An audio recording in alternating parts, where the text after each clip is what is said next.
it started and began with meta transactions. Yeah, so which was the first attempt, like in the what got the original crew of MetaCartel together to solve this UX problem.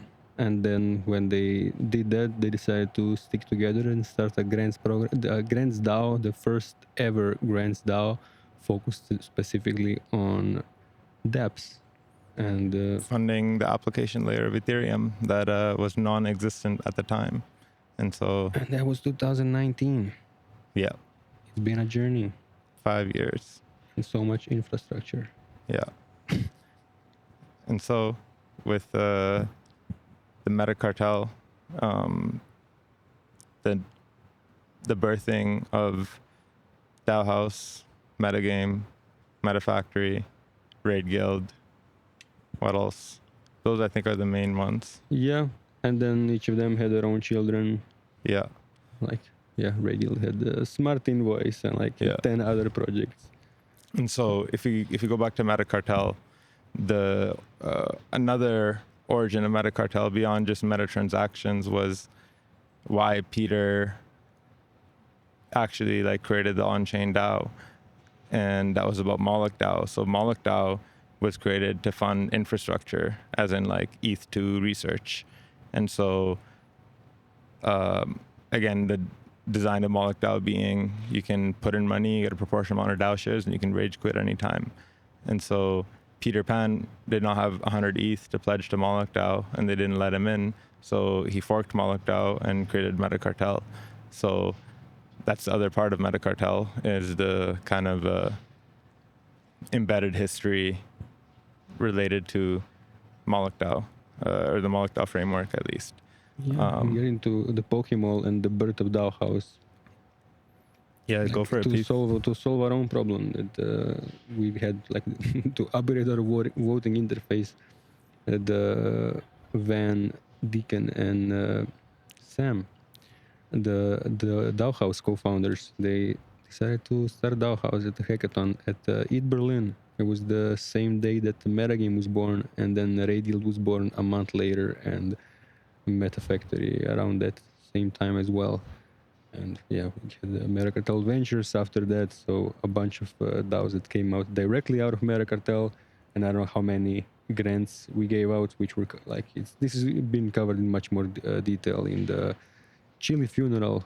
You can check the video from this year's MCon, the Chili Funeral. It's on this same YouTube channel.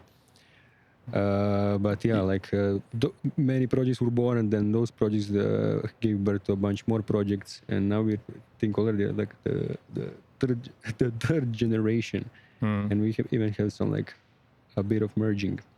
Yeah. But and so the Chili Funeral is a great reminder that in nature all things end and all things die and get decomposed and create new life further.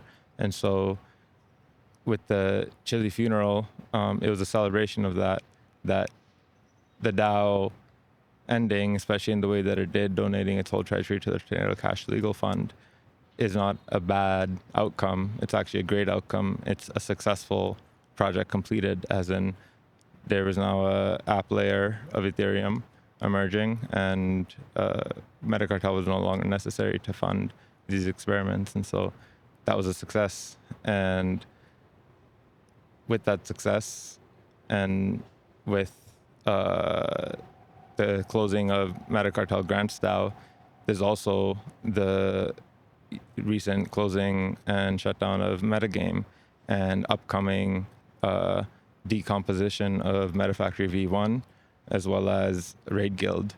And so we notice almost in lockstep after being birthed,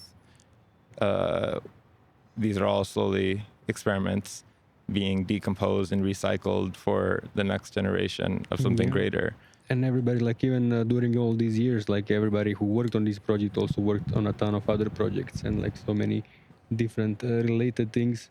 Yeah. And but I would also like to cover, before we go on, the sad side of like the reality of DAOs in most cases, which is like that what like the main what accelerated MetaCartel's that like it has to run its course because it had a finite treasury and like more treasury could have been raised.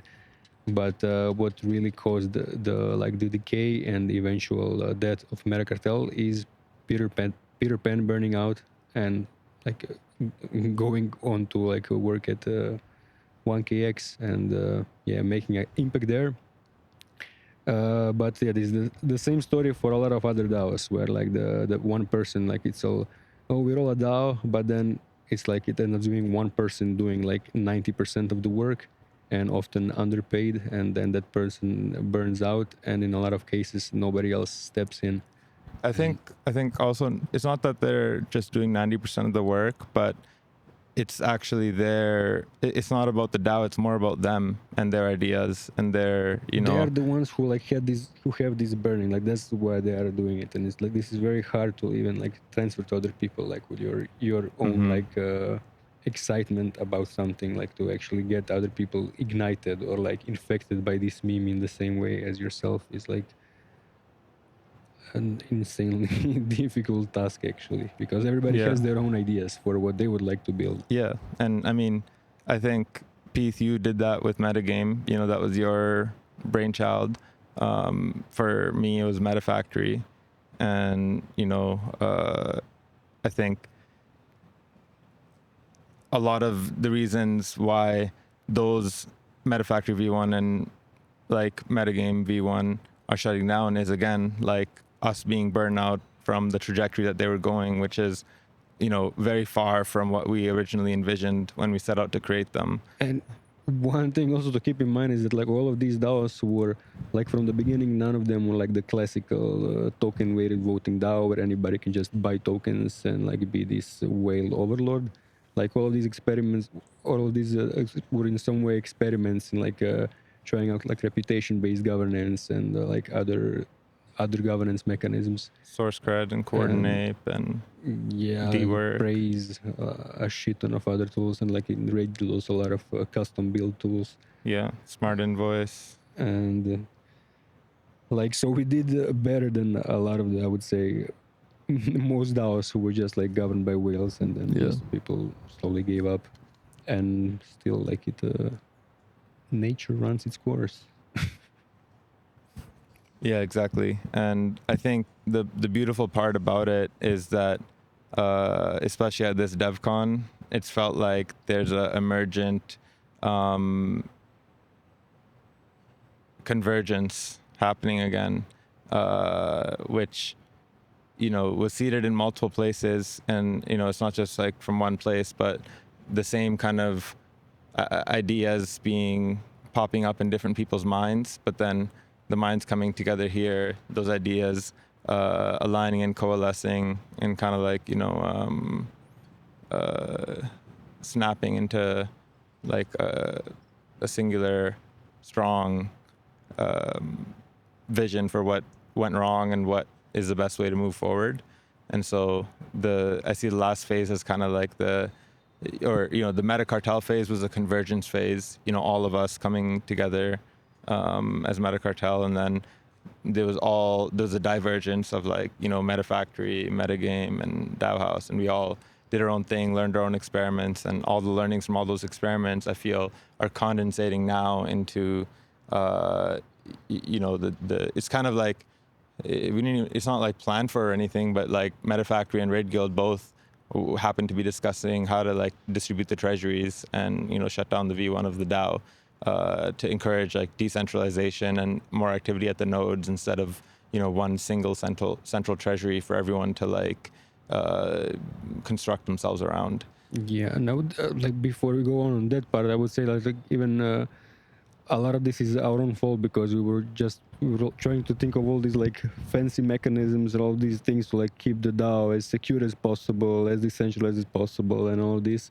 And then all this created so much overhead and bureaucracy, and potential ways to go wrong, where like what people would influence governance in other ways, or yeah, exactly. And even like in the case of MetaFactory, I got into MetaFactory because I was excited to like make dope merch drops and uh, experiment at the edge of like fashion and metaverse and crypto and physical goods and all that.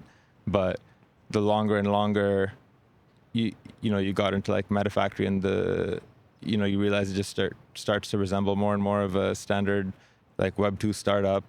And then most of my time is being spent with like governance overhead and like operating the tools to calculate the token distributions and all these things. And the actual thing that we wanted to do, which is like create dope merch and do drops on chain, like ended up like grinding to a halt, and we weren't actually producing the result that we set out to produce. And so in the bear market actually forced us to figure something better out, and that ended up being each person who works on a drop gets a direct cut of the drop, and there's no this idea of all the money being pulled into a central treasury, then everyone deciding and coming to consensus on how to split that treasury, but instead just individual squads of people performing, a single drop,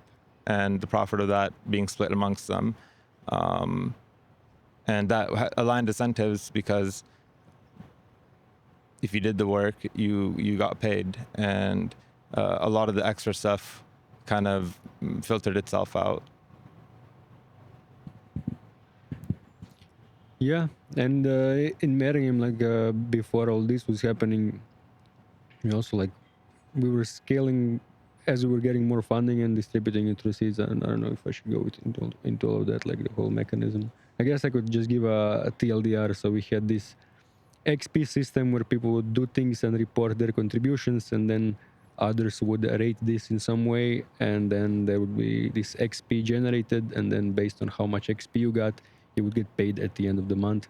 So it's kind of similar to all the tokens that have been happening on Farcastle, except we were doing this in 2019. And yes, like as the token price was growing, we were just onboarding more people, because we were like just gonna grow the community as much as possible and involve everybody. And we will also had this one person, one vote, so it was like a complete democracy, and just like everyone's opinion matters. And we just have these long meetings that like they always went over time, and people were dissecting every little thing and discussing everything at length and trying to get consensus on everything, and everything was just progressing so slowly. And everybody always had something additional, like concern or something that would then delay the whole thing from being shipped. And and then over the bear market, we decided to do something else. And like, nobody was ever paid enough to actually jump on it full time. So we just people like making a little bit of money. And then in the bear market, when like, the token price went down and most people stopped contributing, we decided to try something else, which is to finally hire a full-time developer. Like finally actually doing it after I don't know how many years. And community somehow accepted that this one person should be paid as much as like the rest of us, which is like 5 or even 6 other people. And but yeah, so like we had the start of the core team, which is like just the two of us, like the full-time developer and me, who like I wasn't officially full-time, but I was crazy enough to be full-time despite basically not being paid. And then we realized, okay, so all this DAO stuff only holds you back, because you really need to like execute. And we were progressing basically faster as a 2-person team than we were progressing when there was like at peak, there was like 30 people that were like active daily. Yeah, exactly. I think the problem is in the act of chasing decentralization, we actually just ended up like recreating even worse versions of the centralized systems we have, where no individual person has autonomy. Everyone needs to come to consensus with everyone else, and that basically becomes it's like everyone is like chained to each other's hands, and you can only move as one big group, and like no individual person can have the autonomy to like take initiative on their own and get rewarded for it. They have to like convince everyone and then like drag them there and like put in all the effort to dragging them there, and then everyone's complaining that we should have went in the other direction. So Yeah, even I, who was like the founder, and most people were just like, they didn't care to like question much. They were just okay, just like you are doing it and continue doing it. But there were people who were also like, oh, you just do things and don't ask people, and like you're acting like you, I don't know. But yeah, like yeah, and over the years we had a lot of people who were like just like trying to figure out how to make things maximally decentralized, and it was never the answer. yeah, They and just can't maximize any specific thing. yeah, exactly. And so I think the epiphany we had here is actually, it's not about maximum decentralization. It's about the minimum necessary decentralization, because otherwise you want things very centralized among each individual. Like that's Minimal what necessary coordination also. I would say. exactly. Yeah. And obviously governance, like governance minimalism. I would accept that for a while. Yeah. So we had the And pendulum in the opposite way. And, it felt like we were trying to always swim upstream, like trying to create this structure of an organization that isn't about any one individual. But then the only thing that worked is when it became about, a set of like a small group of people working highly effectively together and executing on, very discrete tasks. And so all these things, like all these lessons and this desire to like, distribute our treasuries, combined with this idea that was seeded at MetaCamp earlier this year, which was, again, Pokemall, if you remember, was Pocket Moloch, a mobile UI to interact with a Moloch DAO back in 2019. And so with the advent of Farcaster and Farcaster frames as a very well-refined user experience for Web3 interactions that includes push notifications, mentions, the familiarity of standard Web2 social media UX, and the ability to have authenticated data and signatures being pushed through web APIs to return, user-specific rich information on chain through Farcaster frames. It basically became it basically inspired the idea that, hey, what if we made Farcaster frames as a way of interacting with Moloch DAOs? So instead of having to like load the DAO host UI and sign in with your wallet and, figure out how the UI works, the UI standard we set is just like Farcaster or standard Web 2 social media user interfaces. And so the idea for Pokemall on Farcaster was born, of how can we recreate Pokemall, but within Farcaster. So each channel represents a DAO, then you have proposals and whatnot. And so that was the idea back then. And then after MetaCamp, Ven and I and Sam and also Eartha Travis, we continued to like develop the idea. And after MetaCamp was MCon, and MCon was, another kind of condensation point. That's more so when we realized, or when the initial ideas started to get seeded about independent raids instead of like DAOs. So instead of having a long-lived DAO, you just have ephemeral scoped DAOs around one set of people trying to execute on one well-defined task. And that DAO gets funded independently by people who see value in that task being completed. I And also maybe use a different word than task, because it's, Okay, like it's not like a bounty sort of thing. yeah. A set of tasks. Or A raid, yeah. So that's, I think, make the video game analogy maybe.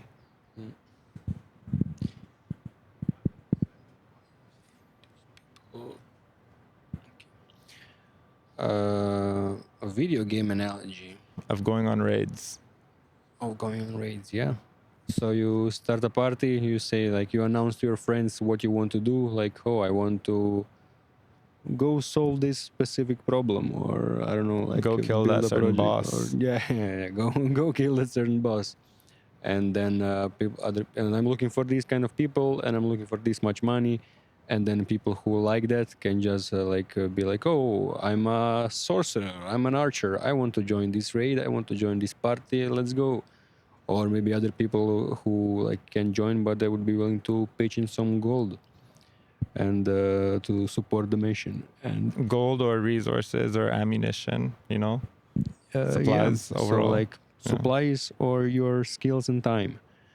And then yeah, like instead of having to coordinate the whole centralized organization and get everybody to agree on like, oh, should we spend money on this or not, you just have people supporting it independently with the funding they have allocated. And so in each raid, there is like very specific roles and, hierarchy of command for it to be effective. You have leaders for the raid party, you have people who have designated roles, and that's how the team is able to effectively slay very difficult bosses, is if they are able to coordinate with each other in a very effective way.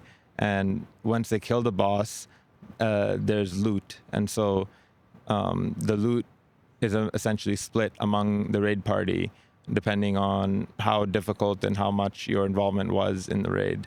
And so essentially no one person could defeat that boss on their own, but by creating a party and going on a raid with their friends or even strangers, they can together earn much more loot and increase their wealth much more because it can take on bigger bosses. And so we really like leaning into the video game analogies instead of like organizational analogies, because I think what we realized is even the mistake with the first generation of DAOs is that we're too much trying to bring in legacy ideas of how structures and organizations should work.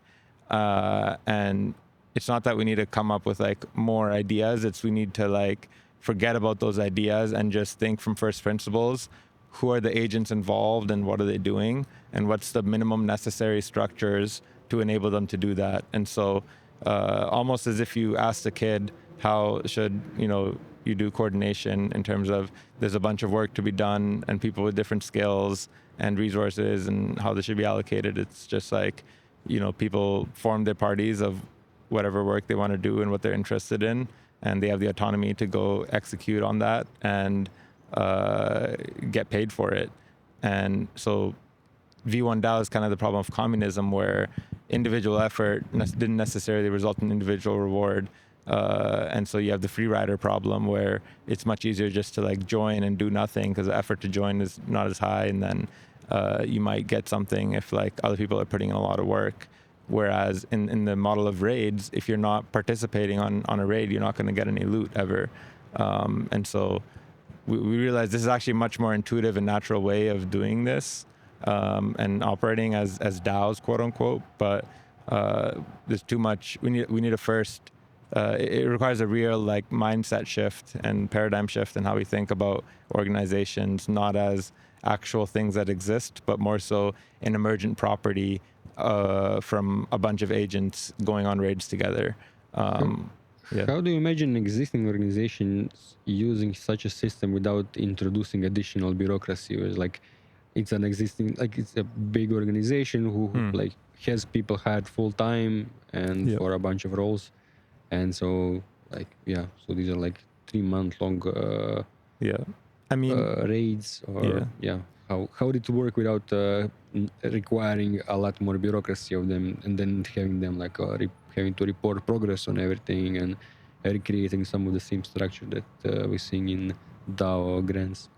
Yeah, I mean, it really depends on the organization and what level of hierarchical control they have. So something like Apple, where it's very much like strict chain of command on like the overall strategy and the cohesiveness of it. And so, but you could consider Apple as like one big like raid. And so I think again these existing structures won't necessarily. Oh, sorry. Actually, before I say that, I was going to give the example of Valve or other effective startups where their internal operating model is very much like raids. It's just that they have their own like set of employees, and all these employees go on raids, but all the raids are just for that one company. But they can choose what they want to work on, like figure out what their skills are. They can. It's up to them to like talk to their colleagues and come up with projects on what to execute and how to execute it. And so Valve is very effective as a company as a result. But again, it's not about like decentralizing the organization by making every employee have an equal say in how it operates, but actually enabling every like small group of employees to like be their own CEOs and have their own mini startups and compose upwards from there. I would actually like to bring this comparison with one of the biggest existing successful decentralized organizations, which is Hire. I'm not sure if that's how it's pronounced, but it's a Chinese company. I think it's worth like $50 billion or something like that. They produce home appliances. They have like 20% or 30% of the market in China or something like that, like a significant share. But basically the way it operates, so they had these different products that are kind of carrying the same brand, and they have different profit sharing agreements between each other and like between the factories that produce them and whatnot. And they decided to build their own blockchain-based project management system. And basically what they did is creating this board where people can post projects, so raids, and then other people can bid to like complete this work and post their offers, like I would be willing to do this for this much money in this much time, or for this percentage of the eventual profit, or like they can each specify their own like what they want from the project. And then the project owner can choose like the applicants and the funding that can also come from multiple sources and do the work. So they basically have this kind of an internal marketplace instead of like a huge organization with some kind of a hierarchy, which is kind of encouraging to like to see, because it's a good signal that you're onto something with these kind of ideas. Yeah, exactly. And I think, again, it is actually much more how the world looked like, pre-industrial revolution and pre-globalization and that sort of thing. And so I think this allows for actual guilds. Guilds? Yeah. What about guilds? Like you had guilds. Oh and yeah, people exactly. Yeah, and so I'm excited about this model, but I think again the biggest barrier to it being effective or it gaining traction will be people like shifting their mindset about how these things should operate. And I think this is not going to replace normal DAOs. Those will still exist, but this becomes like much more a mechanism of tokenizing and coordinating cash flow and human labor, where raids are designed to be highly effective organizational units that are designed to generate value and return profit, essentially. It also help enable a lot more composability between DAOs. So not composability, but like actual collaboration, because a lot of DAOs, I mean, a lot of people say they want to collaborate, and most disappear. But the issue is also that, like, how do you collaborate? And when you're deciding to start something, then which project, which of the organizations that this project fall into, like, who allocates how much money or people, or like, how do you actually collaborate between organizations? Because even if there's it's this middle area that you need to coordinate in, and you each have your own whole structure, like whole organization. And in this way, you basically start these like single purpose or single use mini organizations, because that's what the raids really are. Like they have the power of a whole DAO inside this. They're just not supposed to be full-on organizations, and they only last for like 3 months or however long. But it would allow these kinds of projects that are between projects to just create their own ephemeral organizations where different organizations can pledge them different kinds of support and actually do it. Yeah, exactly.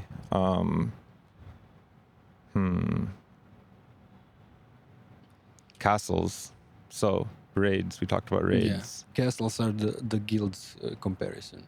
Yeah, and so I think the problem with DAOs is that protocol like DeFi protocol DAOs like MakerDAO use the word DAO, and then DAOs like Raid Guild and MetaFactory. Actually, it's cool. We didn't actually use none of our projects use DAO in their name, but we were like actually the most probably based DAOs of them all. A lot of the times like DAO is just slapped on to make it easy to dump tokens.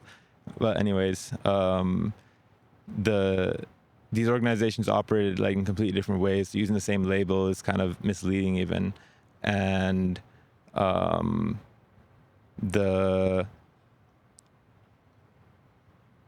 was I going with this?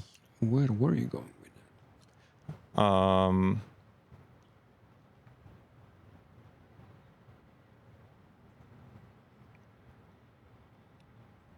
Yeah, so the DAO itself, getting rid of it as even the possibility of having like a central organization and what that entails. The one problem with that is like the legal obligations. And so in MetaFactory, for example, we had to MetaFactory and legal entity was earning the profits and reporting the taxes, and we were acting as like a bridge between the off-chain world and the real world. And it was great for a while because it allowed us to offload all that work, but it became unsustainable and unscalable because you couldn't have 1,000 parallel MetaFactory raids happening around the globe in different continents at the same time, because they all had to be like tax reported through MetaFactory legal entity. And so what that looks like in this model instead, the thing that it enables the ultimate self-sovereignty, and the thing you said about the appliance company where each employee has ownership of their own labor, as in they control and they set their own price of what they're selling, instead of essentially that being commanded to them from someone else. And so if that's like the ultimate self-sovereignty, we need to essentially enable each individual to become their own one-person legal entity. So each person has their own one-person legal entity off-chain and manages reporting taxes and reporting all their on-chain activity. And then you compose upwards from there on-chain. So all the on-chain stuff can be completely unburdened with legacy legal structures. And the big unlock from that is being able to form ephemeral throwaway organizations rapidly, where they can pop up as needed. And instead of the thing you said about these different DAOs, this is the point I was coming around to, is you work for one DAO and I work for one DAO, so it's like, it makes it hard to collaborate. It's like, oh, how can me and you collaborate, because we work for different hierarchical structures, and that actually limits so much activity from the edges and nodes of the network. And so how can we unlock that? Because if we do unlock that, it'll start to represent much more of a mycelial mesh instead of, like a continual mycelial mesh instead of, these big organizations. And I think it comes from one-person legal entities and empowering people to figure out how to do that and report taxes in their jurisdiction. Yeah. I think a good way to transition to this, from existing DAOs, is to just start having a percentage of funding go to a delegate who is completely free to allocate this funding to this stream of different raids. And they have full autonomy over this, and they need to write a report of what they actually ended up funding. Yeah. But they're free to choose which raids to fund. And any organization, not just DAOs, but any crypto project, whatever, could just have a role that has a specific percentage of the treasury that they are free to invest in this, into basically the projects that are popping up in this. And also the whole thing, which how you were saying that basically anybody can be like a mini VC funding these raids, which are like finite projects, and then a lot of them can also have the returns of long-term projects. Well, Exactly. for short periods. Yeah. I see this as kind of like, when you join a mining pool, you smooth over your like validator revenue, because instead of just getting like, one reward like once every 3 years, you split the reward among like a bunch of people by like all working together on each individual block. And so if you look at venture capital, it's again like a big upfront investment, on a large, grand, long scale plan, and then, a big payout like much, much later. And so how can we think of ways to reduce that game loop time from like, 5 years to 5 months? And instead of treating it as like one, super large project that we're going to raise funds for, it's just, we're going to raise funds. So in the example of Farcastle, we want to dog food this by, me and Ven, who are working on the white paper, will create a raid for anyone who wants to fund writing the white paper of Farcastle, and whoever chooses to do so can do so. And once we get paid for it, our work is essentially a part of the thing, and our raid is a part of the record of who contributed and who funded that work in the form of a hypercert, it could be even. And that is how we can like build out Farcastle, and then people can create their own raids for specific features that they want to implement in Farcastle. But we were not going to like raise money for Farcastle and have a team to build Farcastle and figure out our burn rate and all that. No, it's just one step at a time, one raid at a time. We all chew through this. And again, the thing about becoming micro VCs is you enable, instead of all the funds being in one place, the thing you said about delegates with like selecting a DAO delegate to allocate the money to raids, I think that's one way. But the more, the meme of like the Olympian with like all the fancy glasses and stuff doing the shooting, Yeah. and then like the Turkish guy, like I think the Turkish guy version of it could just be like rage quitting or like distributing all the funds to all the DAO members, and then letting each DAO member decide, to fund raids or not, and fund whatever raids they individually think is cool. But I think it would it's a much harder sell for bigger organizations who have like millions of funding in big structures. Yeah, but they could start DAOs, with departments, like what was I gonna say before that? For smaller DAOs. No, I wanted to maybe loop it to the real world and talk about MetaFest, MCon, then MetaCamp and MetaCampus. But I don't know if there's anything else you want. And then like with MetaCampus, loop it back here to like how would you see MetaCampus running on this kind of system? Yeah. But is there anything that you wanted to say about this? Like any thought you wanted to finish before we move on? Then to I guess real like life? Before we do that, I think it would be. We kind of just been like teasing and talking around it, but just to give like the elevator pitch of Farcastle, Yeah. Definitely do that, and then repeat it at the end. Yeah, I mean, we still haven't like come up with an elevator pitch, but essentially, it's a model for anyone on Farcaster, as easy as posting a frame to launch a raid. Once a raid is launched, it has a description or a specification for the goal of that raid. Anyone can use, within the Farcaster frame, yeet ETH into it to fund that raid. And so Yeeter is just a way to send ETH and get shares in a Moloch DAO contract. And at any point, you can rage quit and get your ETH back. So we wanted the Farcaster frame UX where you can yeet into a raid and rage quit, like, with 3 or 4 taps, as easy as interacting with like a Farcaster frame. And so that in and out and rage quit ability is a key aspect, because this was the original reason why Moloch DAOs were even ideated or created, was to make it easy to like rapidly go in and out and form organizations. But the way we did them is like form like 3-year organizations or 4-year organizations instead of just like keep making more raids. And so once there's a raid, anyone can essentially apply to join the raid as a party member to execute on it. And each person, it's up to their own reputation and history of successful raids they went on, and the people who funded the raid to choose if they want to accept that person to go on the raid and execute on the job. And once the job is executed, in the case of MetaFactory, for example, each drop is a raid.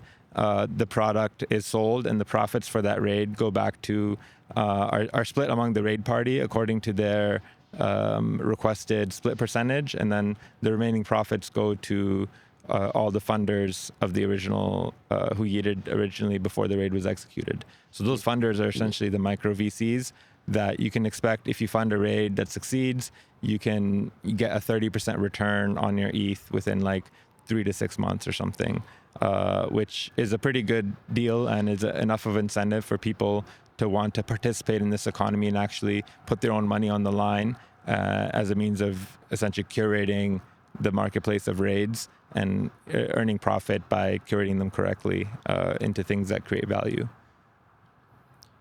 Yeah, and then like it wouldn't be too difficult to apply that kind of model to Raid Guild and to like the projects that were coming out of Metagame, like even like MetaFest. And yeah, we're gonna try to bring a bunch of these existing communities to this place. So yeah, to create a bigger pool of people who would be willing to do shit and people who are willing to fund shit. And yeah, we'll see if we can bring MetaCartel back together in this new shape and form.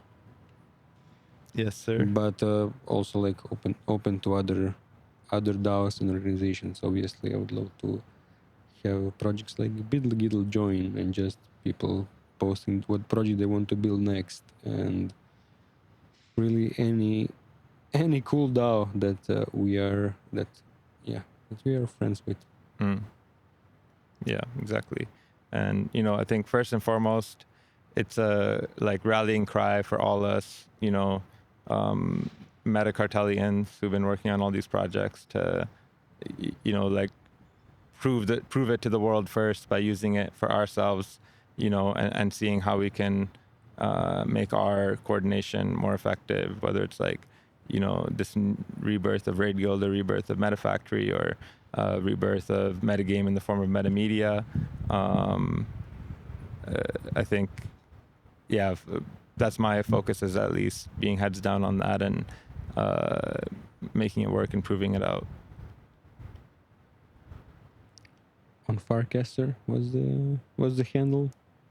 Farcastle.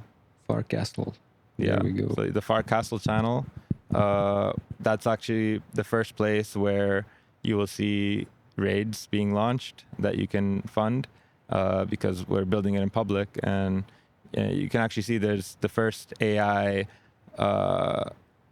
DAO manager who you can interact with, and if you say the right things, they can issue you DAO shares, and that's all happening on the Farcastle channel. And so the Farcaster channel is basically going to be that initial like test bed and hub for people building on Farcastle and making DAOs more accountable, making them more fun to participate in, getting rid of the voting, of all the bureaucracy, of all the potential for people to like grift on the treasury. So yeah, hopefully this is gonna solve a lot of problems.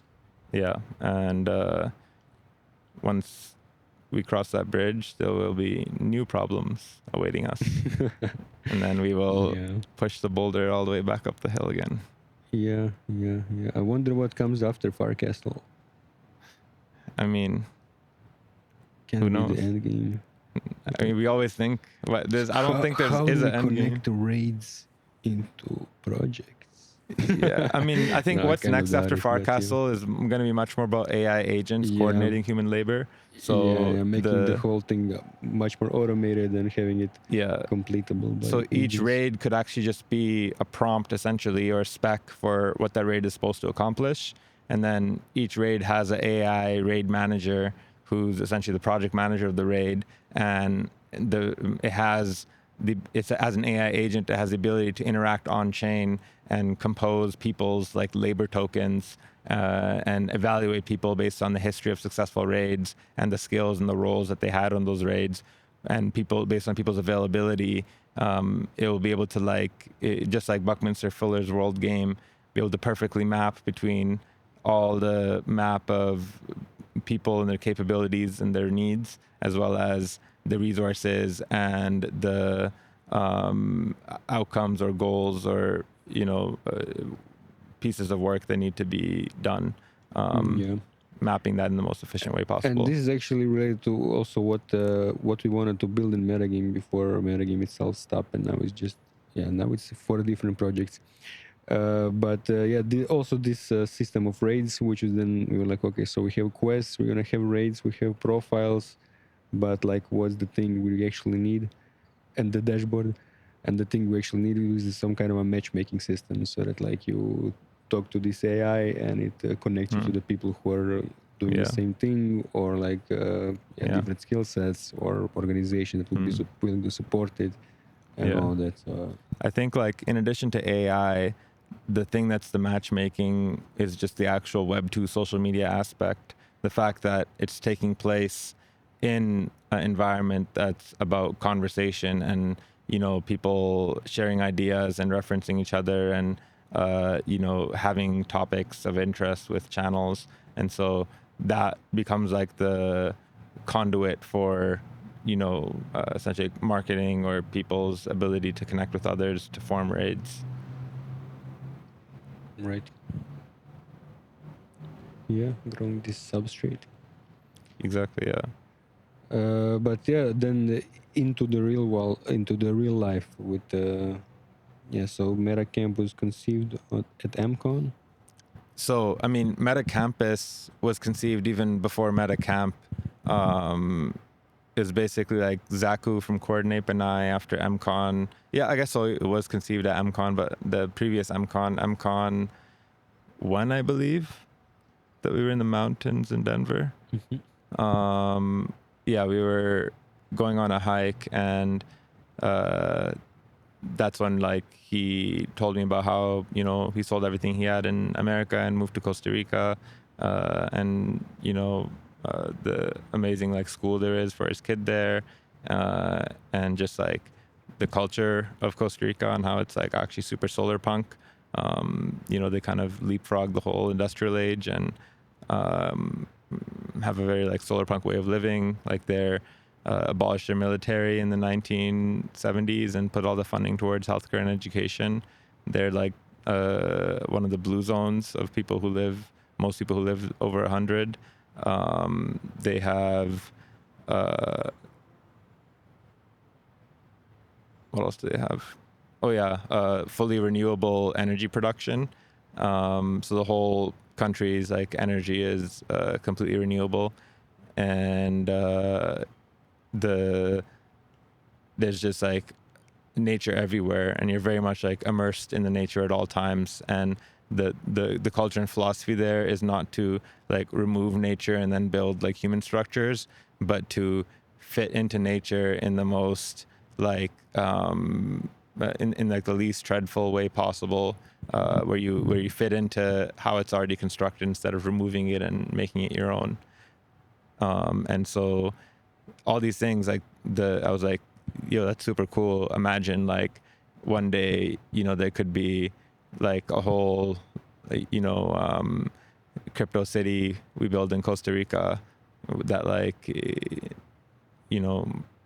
combines all these things into like the optimal place for all of us who want to like live as maximal humans to come together and live and coordinate. And that was like a super pipe dream. Like we never even thought we would be attempting anything like it.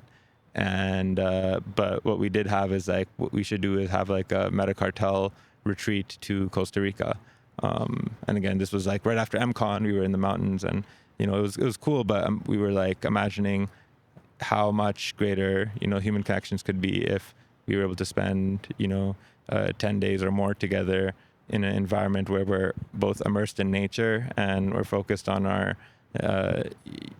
playing together, eating together, being humans together, as a means of solving the coordination problems, not by building more mechanisms and tools, but erasing all the kind of toxins that cover our egos and our hearts that prevent us from being like our whole selves with each other.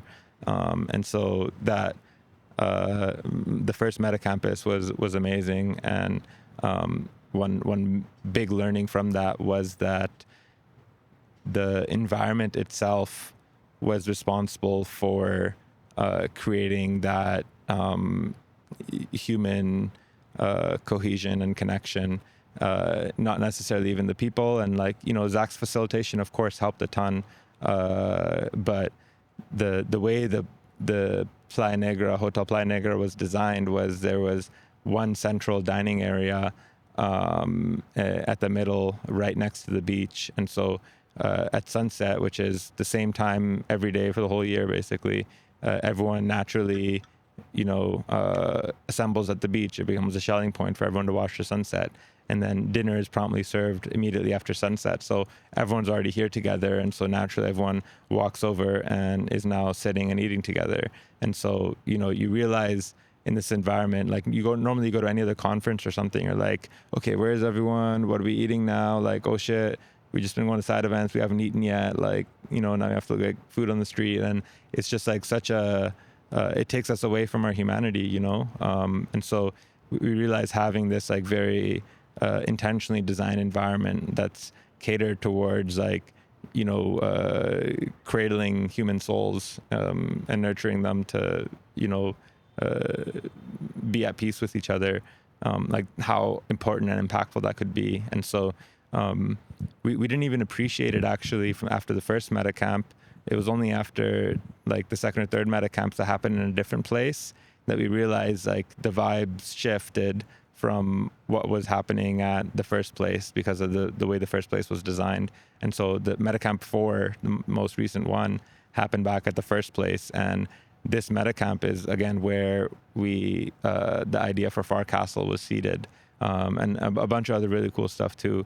And this is the MetaCamp where we all came together to visit the land that we purchased, which is a 10-minute walk from Playa Negra, the place of the first MetaCamp, and the MetaCamp this year as well. We purchased a 1.5 acre land plot and again, this opportunity kind of just like fell in our lap. We weren't even planning for it, but it was such a good opportunity that we would, it felt like and this is what Zach's telling me at least, it felt like a moral responsibility to go forward with it, as to not waste the potential, because it was like right where MetaCamp happened. The land itself is like amazing. There's like a river stream running through it. It's kind of like it has a dip, so there's a lot of it's in the shade, so it doesn't get like too much sun or overheated. But there's elevation changes, so we can have like walking pathways through the canopy of trees. And the other thing is like the owner was willing to sell it to us for crypto, which was an amazing prospect because we could crowdfund on-chain the funds. And so mostly actually from previous, I think almost all from previous MetaCamp attendees, we were able to crowdfund the $750,000 we needed to purchase the 1.5 acres of land, as well as hire an architecture firm to design MetaCampus, taking in our insights and learnings from Hotel Playa Negra, but leveling it up to build it as like a state-of-the-art facility for being able to sleep 60 people and have everything you need for, again, humans to like connect and flourish together, where we could offer it as a retreat center for teams or DAOs or projects or whatever in the Web3 space facilitated retreats as a service, essentially, in our own like intentionally designed space. And also, it can become a place for pop-up cities to come there.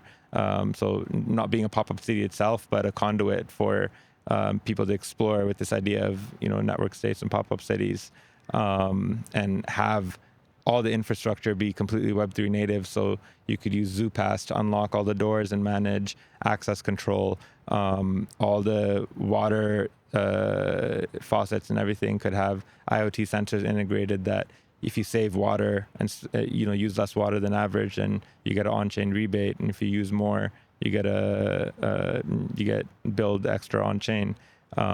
You have a locally running self-hosted Ethereum node and a whole decentralized internet stack to serve the campus and provide self-sovereign, self-hosted services and detached from corporate giants, but being able to again centralize that by producing it all as a facility, and opening it up for people in our community to come in and experiment and build on it, where we don't have to like convince the whole rest of the world to adopt technology. We can have like a little mini world in which we pretend, or not even pretend, we have enabled like full adoption of whatever technology we want, and we can build up from there, and not just to serve like MetaCampus and crypto people, but also the wider local community. The local community, but also like it's a great example. I hope it'll be a great example of things that we can point to and like experience that we have to like implement things at a larger scale, or for things to get implemented at a larger scale. But yeah, I love the aspect of the interfacing more with the local community, which is kind of my main criticism for a lot of the pop-up cities, which kind of just like rent a place and then hang there. Yeah. And yeah, you guys have plans to actually integrate better with the exactly community. And the beauty of it is the culture of the local community is already one of decentralized integration, where people support each other and look to each other for the services rather than some sort of centralized corporation or government. And so they already have, like, it's actually us that needs to learn from them, like their culture. And this is the important part of why MetaCampus is in Costa Rica, is to absorb the local like culture and ethos and values, because we believe they align very closely with cypherpunk values and decentralization and autonomy, but rooted again in like the sense of community and people taking care of each other. And with MetaCampus here, we can we're not just temporary tenants, we're permanent residents of this land, and we want it to become like a beacon to uplift all the area around it as well. So onboarding people and providing like Web3 services in a very like integrated way, like a local government could, for example, even to the point of like issuing local stablecoin pegged to the local productivity, for example. You enable these zones of like full self-sovereignty that like don't compromise on user experience, because usually that's the problem, is like we all default to like Facebook and Google and all these things because they're just easier to use, and it's too much work for all of us individually to become like fully self-sovereign, quote unquote.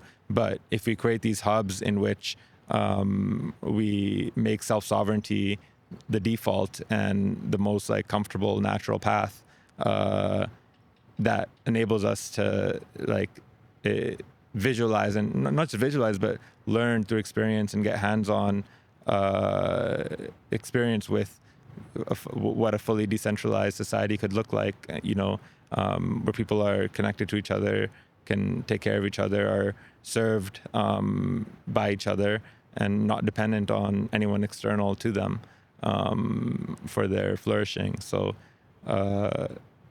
yeah.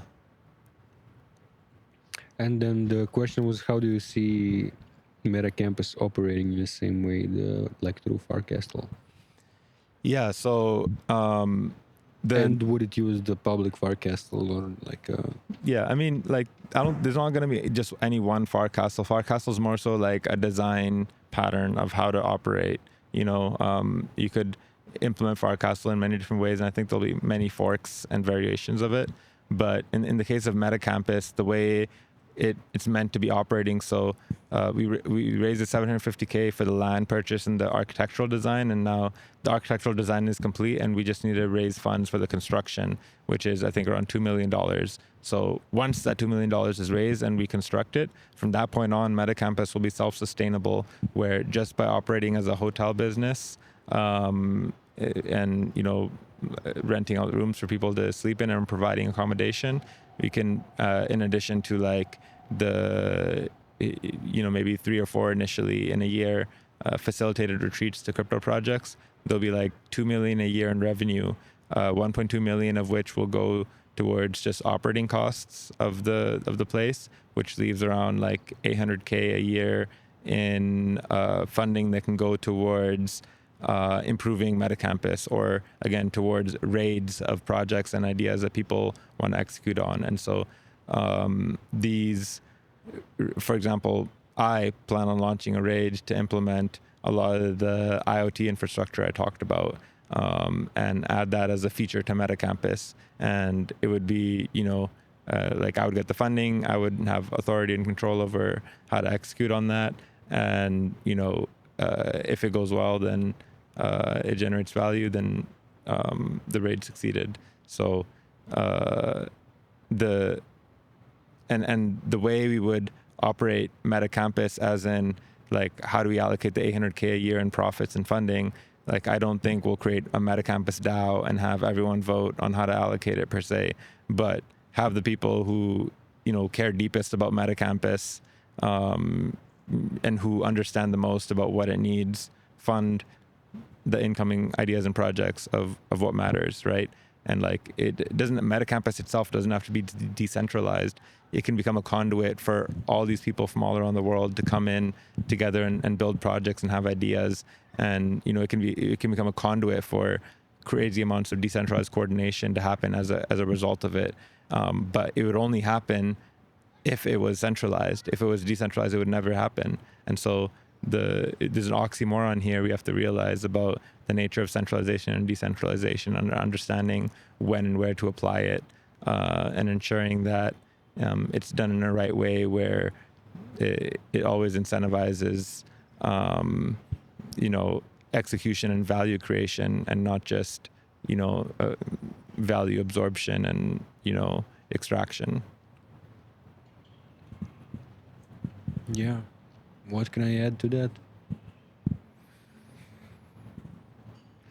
It sounds great, man. Like, I'm really looking forward to finally going there, actually. Yeah, it would be super awesome to have you there. And especially once construction starts. And I'm excited what it'll inspire as well, because I think there's been similar ideas in terms of City DAO. They all these experiments of funding $100 million to build a crypto city, but again, I think that had the same problem of V1 DAOs, where it's just too much money on too large scale of a project. MetaCampus, even though it's a multi-year project, you could think of it as an individual trying raid. To get everybody to vote on a sensible decision about where to actually buy the property or stuff like that. I mean, that was never a decision. It was this property appeared as an amazing opportunity, and if MetaCampus is going to be built, this is a place to build it, according to Zach, who was the one who got me to get excited about Costa Rica. And we and so if it was a vote by decision and everyone has to choose where's MetaCampus, then MetaCampus would never have happened. And if it did happen, it would have been into the Atlantic Ocean. Yeah, exactly. And then we all sink. And so it's important that we don't fight against what makes these things succeed and work, is when there's people who have a vision, and who have context and experience and have high conviction on something, enabling them to do it, and then rewarding them for doing the right thing. Yeah.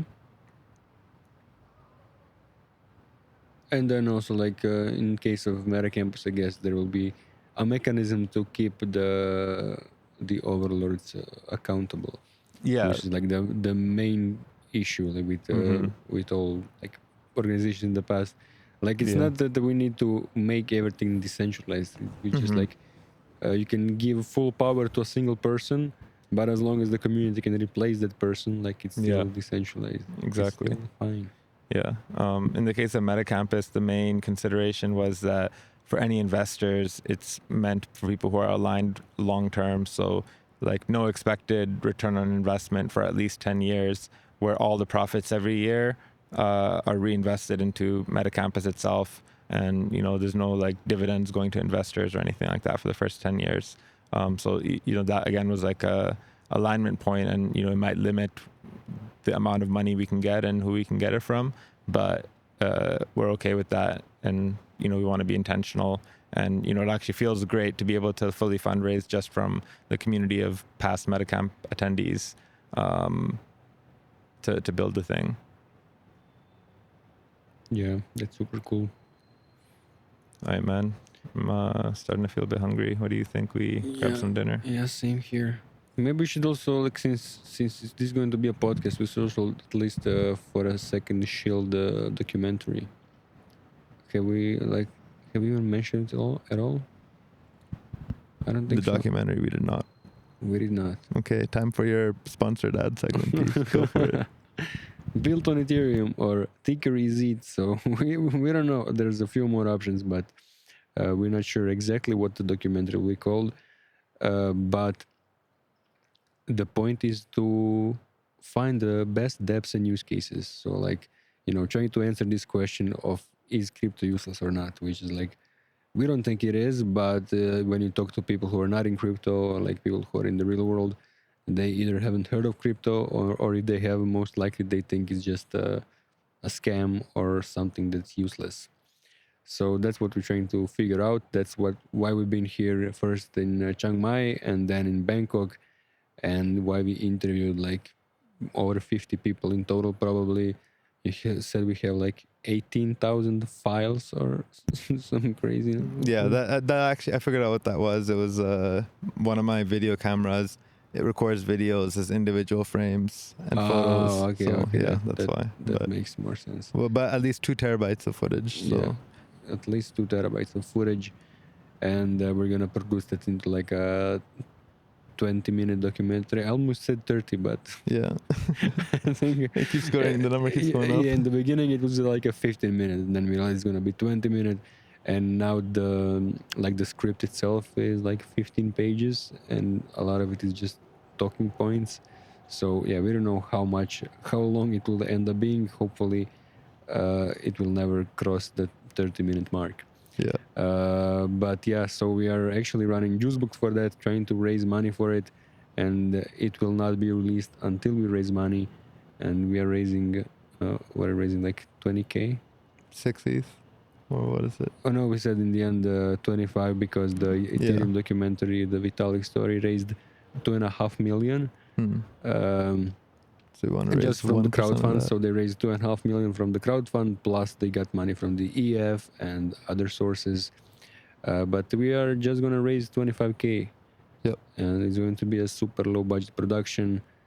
And like most of those 25K will, like, more than half will be like trip expenses, travel, lodging, whatever, and then just like monthly living expenses while producing it. So yeah, support it if you want to see. If you want to see finally a documentary that's actually about the use cases of crypto and what's going on at the frontier, like trying to bridge this excitement from places like Devcon to the online world where people just see the noise on crypto Twitter, especially if you're not following the right accounts, or if you're just watching shit on YouTube. You get all it's mostly scams, unfortunately.